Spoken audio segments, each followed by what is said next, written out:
Starting off at number 10 now, we have the Murphysboro Mud Monster. In 1973, a young couple went for a romantic drive near the town of Murphysboro, Illinois. They parked up by the river. Later on, they heard a piercing roar, which they described as sounding like an eagle shrieking into a microphone. They quickly turned off the radio and scanned the area. Another horrific shriek came and the bush in front of them shook. They turned on the car lights to see a creature that would forever be burned into their memories. It was massive, wet, hairy and covered in mud. Its skin was almost translucent, as if it was an albino. For the next 2 weeks, it terrorized people in the town. Reports of the 7-foot tall swamp monster kept increasing until one day it just disappeared. After that, there have only been a few more reports of the Murphysboro Mud Monster since. At the time, the local police chief said, "A lot of things in life are unexplained, and this is another one. We don't know what the creature is, but we do believe what these people saw was real." Next up at number 9 now, we have the St. Louis Ghost Train. In the town of St. Louis in Saskatchewan lies the village of St. Louis. There, you can find an old abandoned train track. Now, many of the locals there have reported seeing strange floating lights moving along the train track during the night.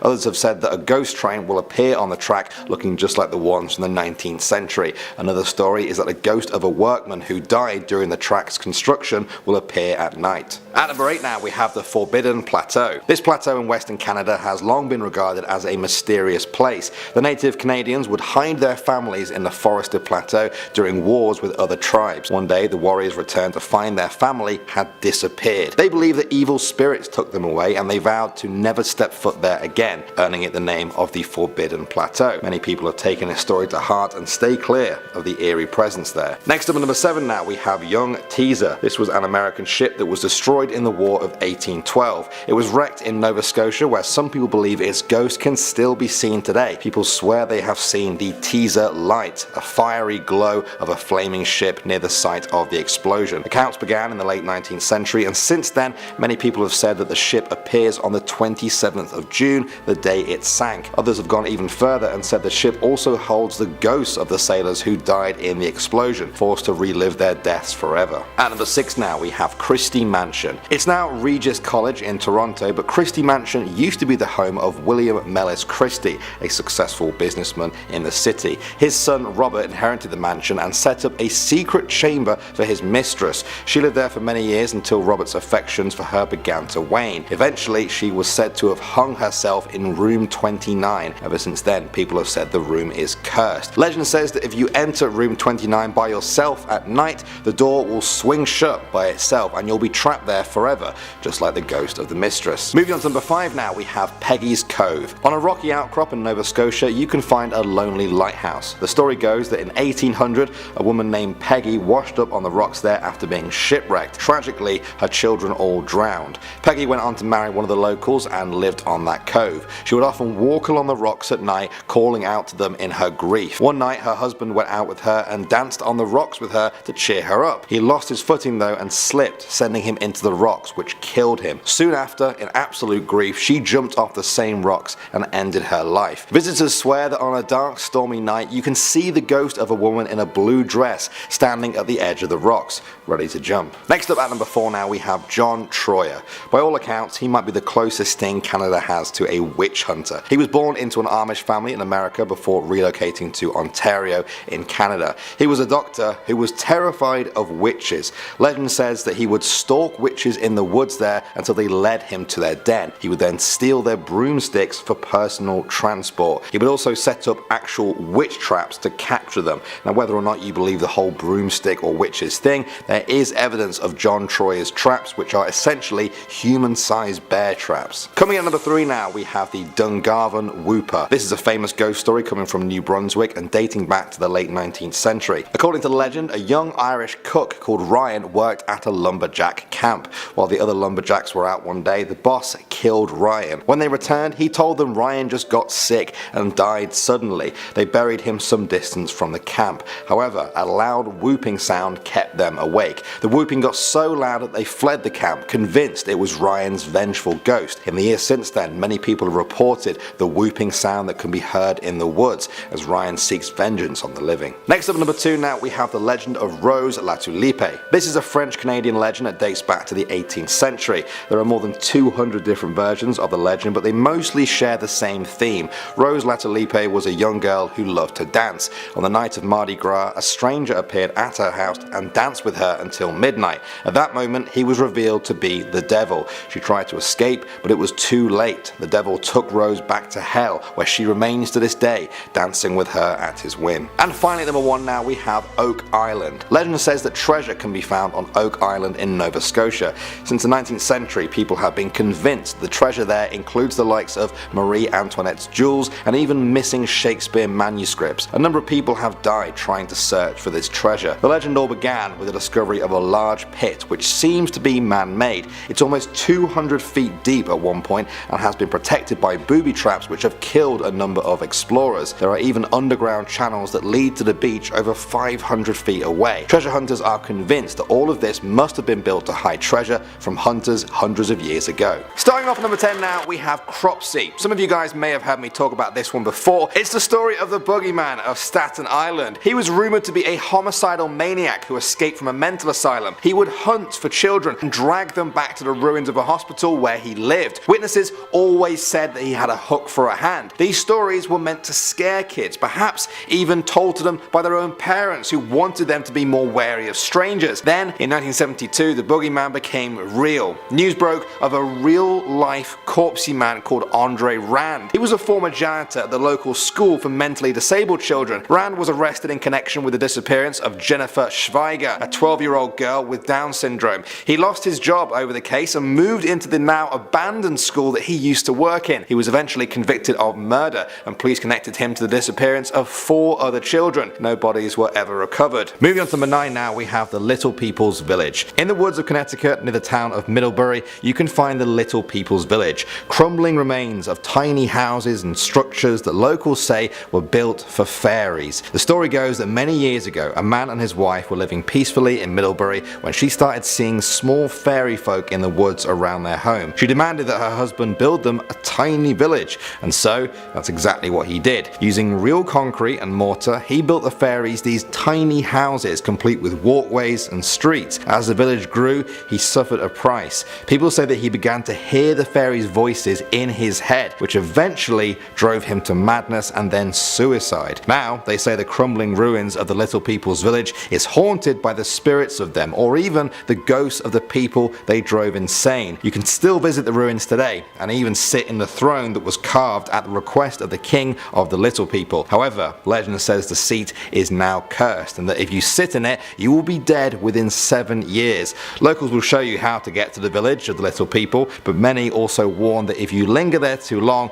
you will hear the voices of the Little People, and you too will be plunged into insanity. Next up at number 8 now, we have the Kushtaka. These are mythical shape-shifting creatures found in the stories of Native Americans in southeastern Alaska. The name roughly translates to land otter man. The story says that these creatures will shift between the human form and the otter form at will. They are cruel creatures who take pleasure in tricking sailors to their deaths. If they're not at sea, they live in rivers and deploy a very creepy tactic to attract their prey. The Kushtaka are said to imitate the cries of a human baby or the screams of a woman in order to lure the victims to the river. Once there, the Kushtaka either kill the person by tearing them to shreds or turn them into a Kushtaka themselves. Legend says that they can be warded off by using copper, urine, dogs or fire. Some stories do tell of benevolent Kushtaka who will help people, but many feel it's simply not worth the risk to approach them if they ever do hear its cries in the Alaskan forest. Next up at number 7 now, we have the Specter Moose. In Maine, people have been spotting a particular moose for over 100 years. This one stands out though, as they say it's spectral, a ghost moose if you will. It's also huge, standing some 10 to 15 feet high. It was first seen in the early 1900s when locals described it as a huge moose with a ghostly,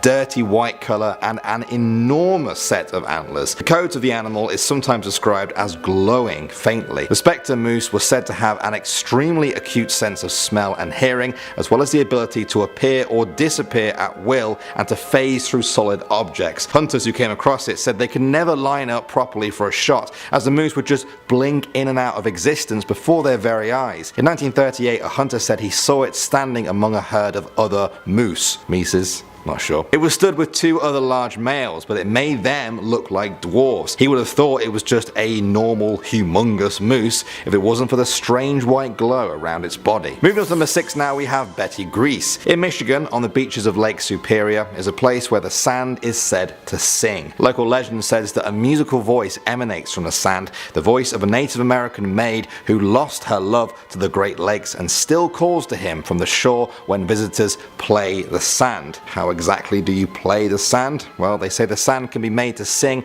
by pressing down on it with the palm of your hand or a piece of bark. It loses its magical properties though when removed from the beach. I wasn't too sure what to make of this one at first, but I've seen a few videos on YouTube now and it definitely makes a very strange noise. Perhaps you guys check it out and see what you make of it.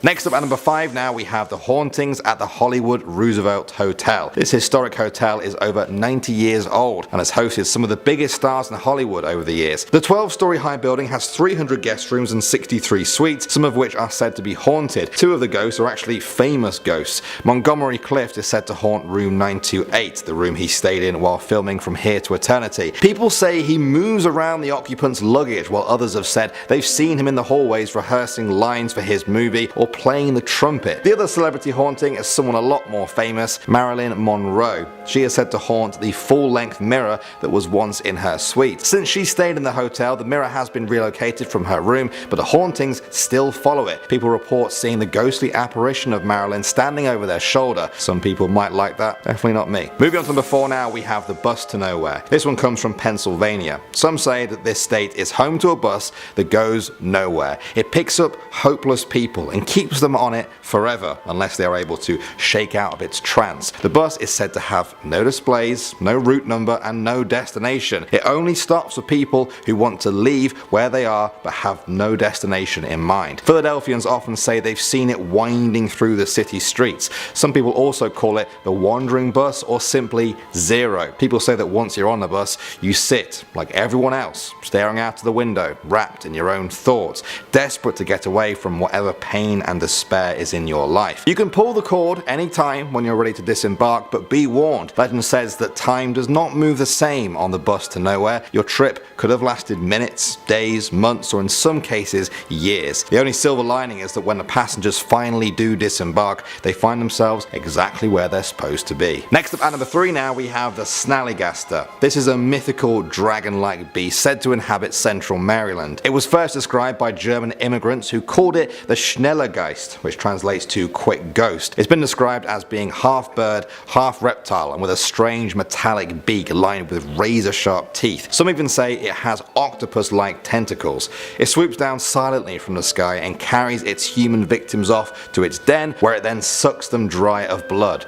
Newspaper reports from February and March 1909 describe encounters between local residents and a beast with enormous wings, a long pointed bill, claws like steel hooks, and an eye in the center of its forehead. They said its screech sounded like a locomotive whistle. Now, other than the humans it hunts, the Snallygaster is also said to have one mortal enemy, the Deweo. The Deweo is reported to be a mammalian biped that looks like a wolf but stands like a human. It's been reported all over Maryland, and locals have said they've seen vicious battles between the two creatures. Moving on to number 2 now, we have Huggin Molly. You might think her name sounds quite nice.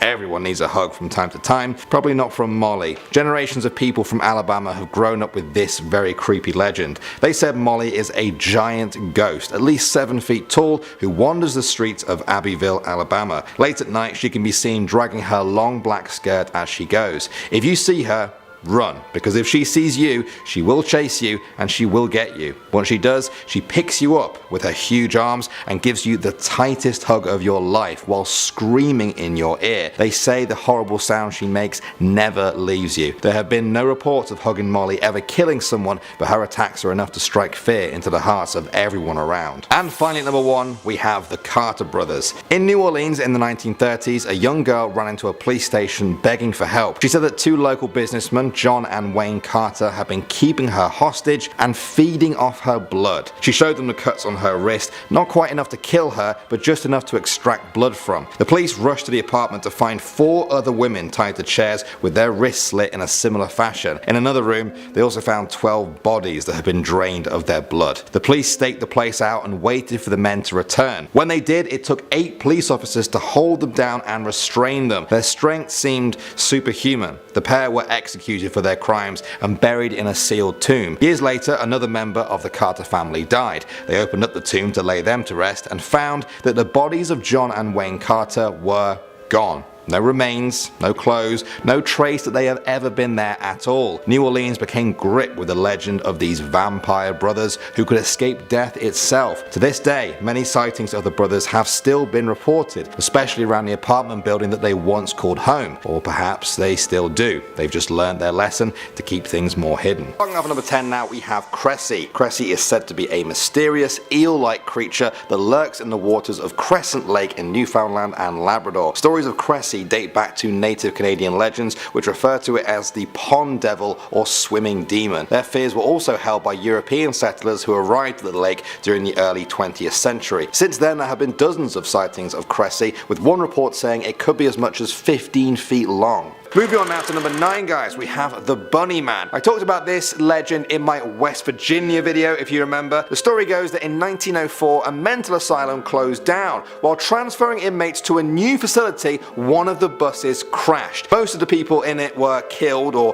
captured trying to escape, but one actually did escape, known as the Bunny Man. He would then roam the land hunting rabbits and then leaving their half-eaten carcasses for the locals to find. Sometimes they will be hanging from a tree or a bridge. Although there are parts of the story that just don't add up, something strange happened in 1970. A couple driving their car at night had an axe thrown through their window by a man in a bunny suit. 2 weeks later, another man found an axe-wielding guy in a bunny suit chopping wood nearby who was gone by the time police arrived. Are these linked together somehow? Is there more truth to this than meets the eye? Moving on now to number 8, we have the body under the bed. Ever since hotels and motels have become a common part of society, people have swapped stories about guests who discovered that the mattress they were sleeping on was either above or even stuffed with the body of a murder victim. A grisly tale for sure, but one that was confined to the realms of myths and legend. Then, in 1999, a case in Colorado occurred involving a couple who slept on a mattress containing a body. The police kept the details of that close to their chest, but in 2010 a huge story broke when guests at a Memphis motel discovered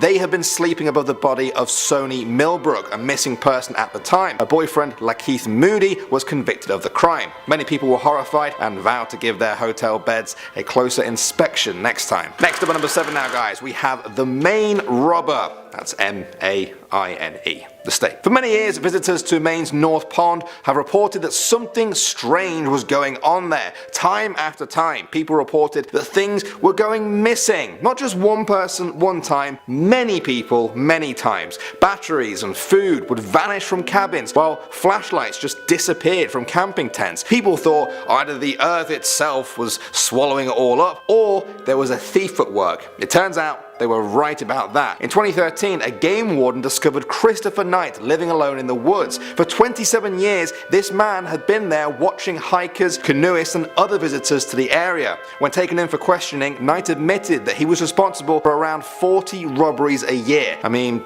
stealing batteries is one thing, but I feel like if you were being watched all those years and then you were proven right about it, that would be even creepier. At the number 6 spot now, we have the falling lawyer. Now, I've lived in Toronto for quite a few years now, and I've personally heard this story floating around the place, but I never thought it was actually true until now. They say that years ago there was a lawyer who loved to show off how strong his office windows were in his building that overlooked the city. Every time someone came to visit, he would take a long run up, jump, and hurl himself right into the window. Sure enough, the window would remain intact, although we'll never know if this actually impressed his visitors. Well, this lawyer was real, and his name was Gary Hoy. He was a senior partner at his firm with an office on the 24th floor. On July 9th, 1993, some law students came to visit. He took his usual leap at the window, but this time, after years of it being weakened, it smashed. Gary plummeted to his death, and the improbable story became somewhat of a local legend. Next up at number 5 now, we have the Puebla's secrets. For many years, longer than people can even remember, the people of Puebla in Mexico have talked about the tunnels. Secret tunnels that were built under their city by the Spanish conquistadors in the 1500s. It's been almost half a millennia since then, and the stories became legend. People looked for them, but they found nothing. The tunnels became a myth, something to scare the kids into believing there was a dark maze of caverns beneath them. In 2014,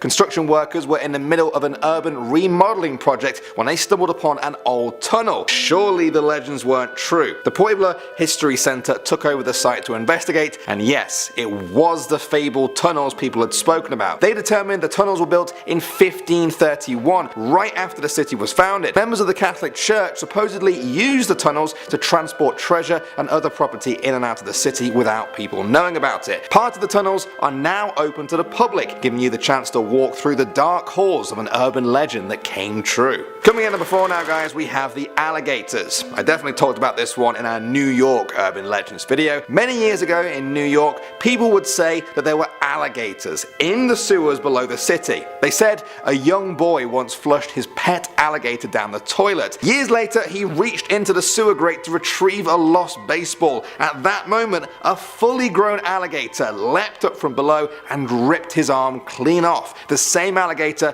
he had flushed away. Many people dismissed the whole story. Alligators, New York, crazy. However, in 1959, Teddy May, the commissioner of New York during the time of these rumors, wrote about the alligators in his tell-all book. He said that he and his inspectors did find alligators in the New York sewers in 1935. They were up to 2 feet in size. It took 2 years for them to clear them all out, more than enough time for the facts to get blurred with fiction. Moving on to number 3 now, we have the Dog Boy. For many people in Arkansas, they know the stories of the Dog Boy. Kids swap tales of a werewolf-like man who roams around the town of Quitman. Some even say they've seen him. Many of them might not know that the story is somewhat based in real life. Gerald Bettis was born in Quitman in 1954. By the time he was a young boy, the neighbors were already calling him evil. They said he liked to capture stray animals and torture them in twisted experiments. As he got older, he turned on his parents, tormenting them until, at the age of 27, his dead father was found in his home. The newspapers said it was illness, but others said it was murder. Beres then kept his mother in the house until she was finally taken away and placed in protective custody. His mother testified against him, and he was given life in prison, where he died a few years later. They say that his spirit still haunts that house and that he's often seen roaming the area as a ghost on all fours with shaggy hair like a dog. At the number 2 spot now, guys, we have Charlie No Face. Some of you may have heard me talk about this one in my Pennsylvanian video. Charlie No Face is the story of a boy called Charlie who once got electrocuted while climbing on an electric pole to try and see